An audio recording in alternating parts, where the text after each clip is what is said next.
It was like, just, I don't know what else to say about how wonderful she was, but I know that the influence, especially with musicians, you do leave a legacy when you leave recordings, and it's wonderful. And I was kind of thinking, well, I don't have a legacy, but I forget about the 6 kids I have. That's your legacy too. Like Alex is Leigh's legacy. And what got me last night with the concert was all these older musicians gave the reins to their children to come up and be musicians, and New Orleans musicians, which is so different than anywhere else. And just, so many things about Leigh. With how wonderful a person she was, but how I was saying about the road, and it went like this and it went like that. I mean, I remember passing the hat for her in these little dives when she played that guitar, and boy, Maggie was right, she could play that guitar. And her voice, she was fabulous. I passed the hat. And then next thing you know, she meets Maggie. It took her 1 year. And now she's, Leigh Harris. And the most beautiful musician. She was kind, she was loving, she was stubborn. She had a heart. She wanted her way. And sometimes you could talk her out of it, but not really. She was loyal, that's true. She was the best friend. She would stop. If you said, I have a problem, she would say, okay, what? She wouldn't say, oh, call me later. It was now. If it's now, let's do it. In the end, our life went like that. And so I was privileged and honored to be there. We made kind of a pact when we were younger about how we were going to be when we were old. You know how you do. Well, if I'm single and you're single, we're going to live together. We're just going to be old ladies smoking cigarettes, drinking, And it was like, my mother, I lost my mother to cancer, and so I went through that with Leigh. And she always said, when I went up there, she said, I want you to take care of me. Because you did for your mother. And I was like, it's my duty. So don't thank me for that. I should be thanking Leigh, and I did. Because it was just an honor to give back to somebody that touched my life so much. She was such an influence. I wanted to be like her, but I couldn't freaking sing. So just with that, because now I'm getting emotional, just to let you know, at the end, she had such peace. She told me, she said, Patty, I always pictured us walking hand in hand in heaven. And I'm like, you believe in heaven, girl? And she said, of course, duh. But, she believed that heaven was outside of this body. That this soul does not die. It continues. And it's going to continue somewhere. And that was her, that we will be together, all of us, all the musicians, we will be together in harmony. Because you know how she was about harmony. That's why she never let me sing with her. And just let you know that, she was smiling. It wasn't like she was in pain, not in the end. I kept her out. We kept her out of pain. The hospice people called it their comfort pack. Man, she got comfort. And just let you know that, it was a privilege. It was a privilege to know her. Know her forever. Thank you.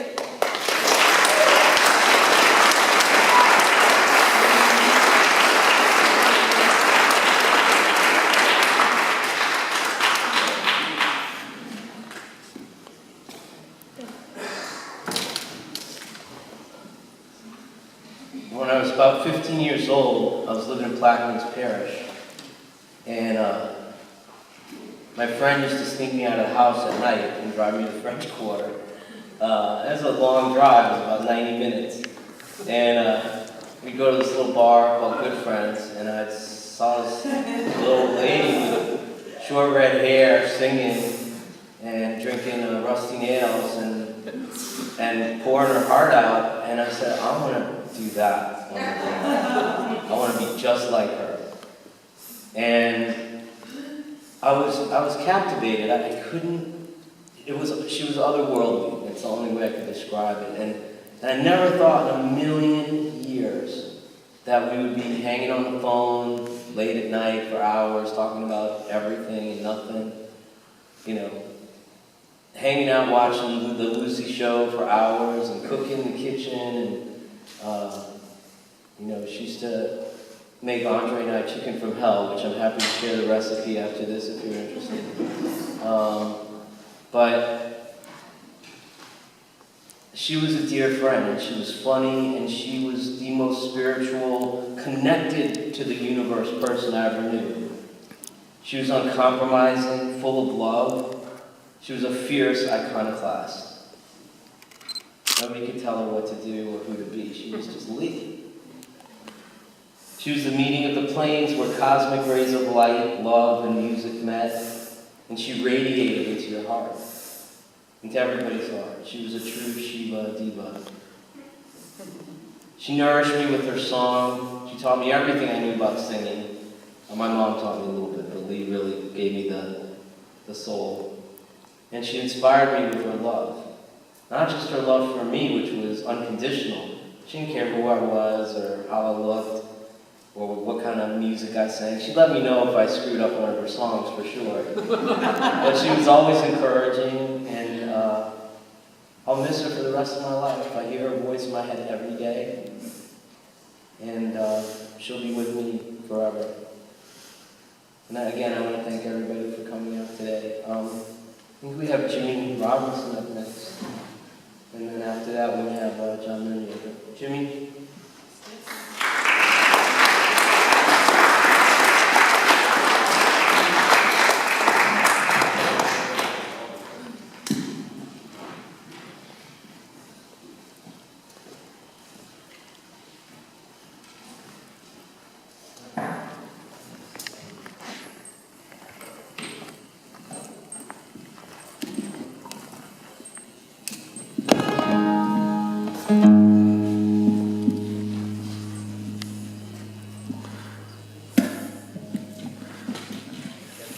I want to thank Lenny Zenith for doing all the heavy lifting on this entire thing.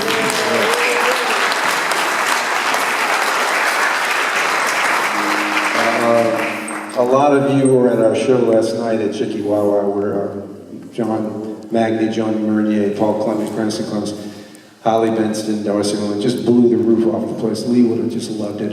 It's a beautiful night. So I did a lot of gigs with Leigh, and one thing that she started was a group called Mixed Knots. And she said, I want to do a string band. And it was like a typical bluegrass instrumentation, violin, mandolin, Tom Marin violin. And she said, I want to do like standards, you know, blues, hillbilly songs, Led Zeppelin, Jimi Hendrix, Monkees. So we did all this stuff with like a supercharged psychobilly acoustic bluegrass band. It was the wildest thing I'd ever been involved in. It was so much fun. We did this for a bunch of years. And we did a bunch of Hendrix songs. And you probably all are old enough to know the song Wind Cries Mary. So she'd start our first verse, and the wind whispers Mary. Second verse, and the wind cries Larry! By the third verse, she was on to Ronnie!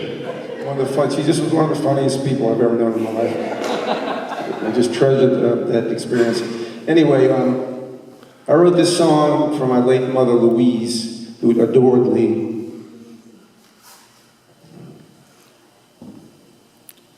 And she hung on to 91, finally passed. And luckily, they just dug their fingernails in and would not let go. So my mom was Louise. We called her Wheezy. This song is called Wheezy. I've been dedicating it to Leigh on the road for the last couple of months. And I was going to call it Queasy. I thought she'd get a big laugh on that.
Just want to say a big thank you to Marginy Opera House for giving us this space and making it so lovely. I think the piano is not very shoddy. It's a nice instrument. And I want to remind everybody, if you're able to, help us pack up a little bit. We got to be on the road, ready to line up for the second line at like 2:30, 2:45, so we kick off on time and the police don't come after us.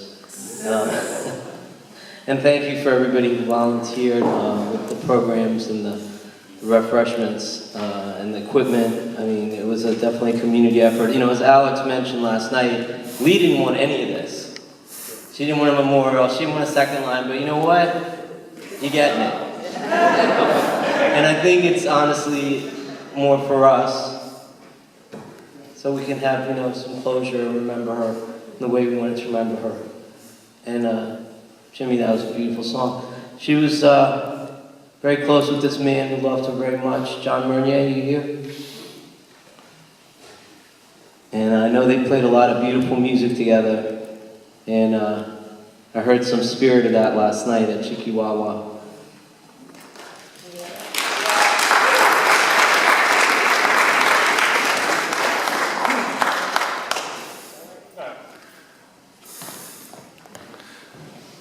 Okay, I'm going to keep this short because I'm going to start blubbering. I played with Leigh in 4 groups. The Percolators, Boys of Joy, which was like a reggae band, and then Rhythm and Blues Death Squad. And the last was a choir that she wanted to do. And Leigh, always coming up with great names, named it the Ofe Soul Choir. We didn't play very long. We played at the Jazz Fest once. She was remarkable. Her voice was amazing. When we were in the Percolators, she didn't drive most of the time, so I was her driver, mainly for 3 reasons. I had the fastest car, I had the best weed, and I had the best music, because at that time, Asia was out by Steely Dan, and we both loved it. We wore it out. We would sing harmony parts that weren't on the record. Let's see if we can think, and it's hard. Asia, if you've ever listened to Deacon Blues, forget about it, but we would try to outdo each other, finding weird harmony parts. That's where we were really connected, because we both loved strange harmony parts. She had a range of nobody I've ever known, man or woman, singing. She could sing high, she could sing lower than just about anybody. And her scatting ability and her originality was remarkable. She was also funny as hell. I told her many times, you know, if you hadn't been a singer, you could have been a comedian.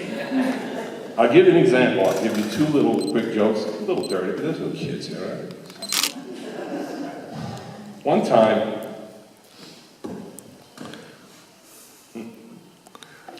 we were playing up in Shreveport. This was the early Percolators, when we were still kind of jazzing with Alec Pecora and Sedlak, really interesting sax player. Big time arpeggiator. Everybody knows that. Knows, yeah. He's passed on. Rest in peace. But one night we're playing up in Shreveport, and I think Sed had been playing for a while with us, and he comes up to Leigh during the break and says, "Look, I'm quitting the band. I want to do other things. I don't know what he wanted to do." So we're playing the last set, and Leigh, it's time to introduce everybody. When she gets to Sed, And she goes, and on sax, said, fuck you, I quit, said that. I fell down on the stage, laughing. It's like, perfect. I mean, that was her. The other thing, it was beautiful, it was so lit. The other thing is, years ago, I'm not going to name any names, there was a band, pretty popular, that had a guy hanging around him who was a coke dealer. So some guy comes up to Leigh and says, look, who's that guy I always see hanging around the band? Does he play an instrument? And without missing a beat, Leigh went, yeah, the spoon. Again, quick-witted, smart. That's all I have to say. I love you now and forever, baby.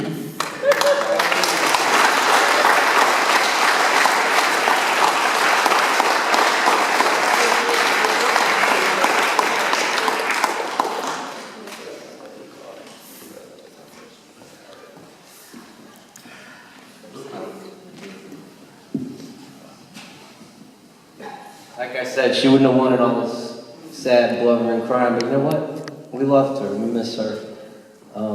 And you know, I've known this woman for a long time, and she's known Leigh for a long time. They were good, fast friends.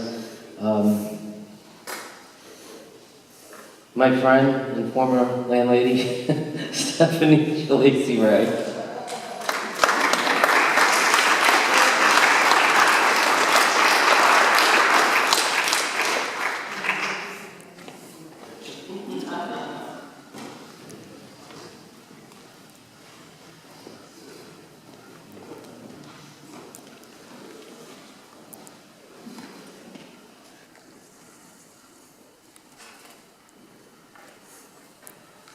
There's a poem that I like that I printed on this that has helped me a lot lately. By Henry Scott Holland. Death is nothing at all. It does not count. I have only slipped away into the next room. Nothing has happened. Everything remains exactly as it was. I am I, and you are you. And the old life we lived so fondly is untouched, unchanged. What we were to each other, that we still are. Call me by my old familiar name. Speak of me in an easy way, in which you always used to. With this idea in mind, I will share with you Rick's favorite story of Leigh and I. After Katrina, I couldn't find Leigh. The phones weren't working. I had to go to her house when I was in town. I walked in. When I walked up to her house, the door was ajar. I opened it, and nothing was in there. And my heart broke. The lady next door said she's gone. She left. She moved. She's not coming back.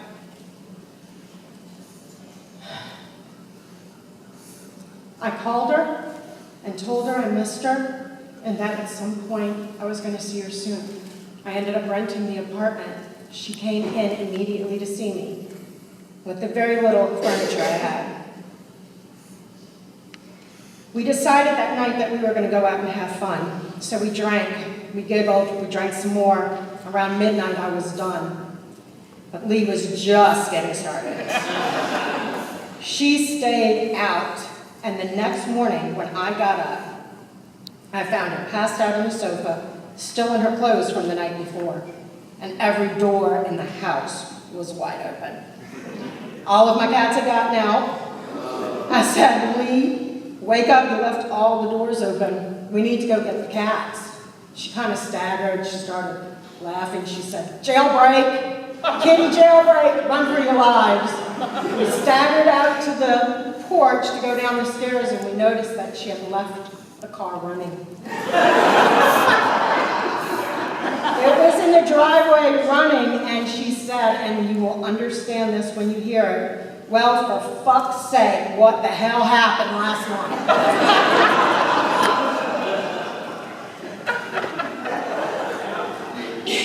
Leigh, I will miss our long shopping trips together, where we oohed and awed and touched everything in the store. After we were done shopping, we would go home and she coined the phrase, sit amongst our purchases. It's a Leighism I still use to this day. I will miss hanging with you on the phone for hours. It's interesting that Lenny said this, because I wrote it down too, talking about everything and sometimes nothing at all. I will miss that you made me laugh when I was sad, and you got me through cancer. This is especially hard for me right now. And as I look around the room, and I see all the people who are here because they love you, I know, Leigh, that you are here too, smiling. And I know all is well. I love you, my easy Japanese.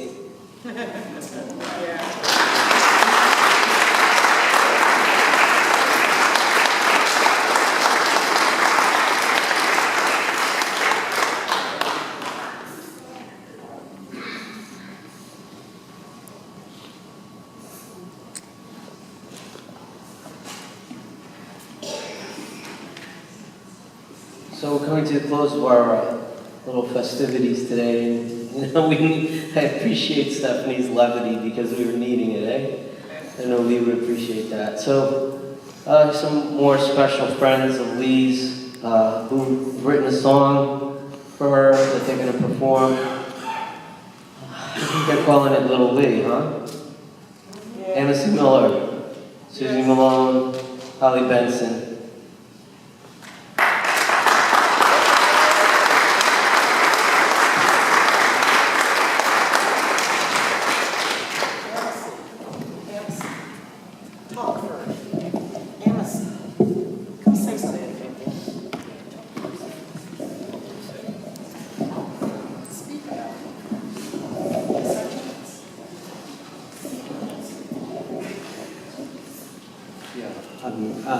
I wasn't really prepared to say much, but just like all of you here, Leigh had a huge impact on me. And I can't say I remember the first time I heard her sing, but her voice was just the richest thing I'd ever heard in my life. You know? And I became very close to her for a while. I caught up with her at that kind of at the end of the Percolators when I came to town, and she was kind of exploring other kinds of music and, you know, kind of cabaret style, and I was doing kind of piano and voice duets with her. For a while we had a steady gig at Sabice's, and it was one of those gigs that I call wallpaper because, you know, we were upstairs and a lot of times we were just being ignored, but it also meant that we could explore all kinds of music, and Leigh turned me on to a ton of music, and she had such a sharp ear that if I was playing a wrong chord, she would scold me and sing the right chord, sing the note. She wouldn't know what to call the chord, but she'd know what was right, you know. And so she was my educator, you know. But because of that, I mean, the song we're about to do, I didn't really know her as Little Queenie. I knew her when she was more going out there as Leigh Harris. So I made a conglomeration of the two and called her, for the sake of the song, Little Leigh, because this is kind of what she was to me. And just another aside, when my daughter Ayla was born, who's now 25, Leigh was when you have a kid that's a couple of months old, you can't just put them with any babysitter. It has to be like with an aunt or a grandmother or somebody. Leigh was that person for us. And so from the time Ayla, my daughter Ayla, was a couple of months old till she was school age, Leigh was her regular babysitter. And, you know, she sort of just hung out with Leigh, and I'm sure she picked up some odd stuff from her. She learned about, for one thing, she learned about treats, you know, which we weren't that thankful about. You know, she got a whole education in what treats were, what they meant, and a story she used to always tell about Ayla, because they used to sit around and watch old TV shows and old movies. And the first time that Ayla saw The Wizard of Oz, it was with Leigh, and my daughter's comment after hearing her sing Somewhere Over the Rainbow was, she knows all the words. And Leigh used to love to tell that story about it. I don't know if it's true. But anyway, I'll pass the mic on here. You got Holly and Susie.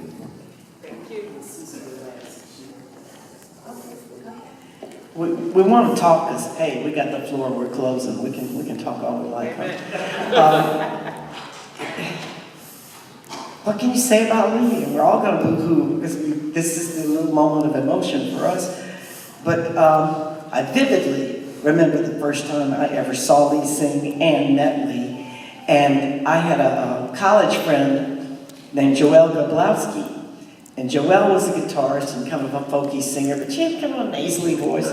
And she saw me when I first came to New Orleans to live in the 70s.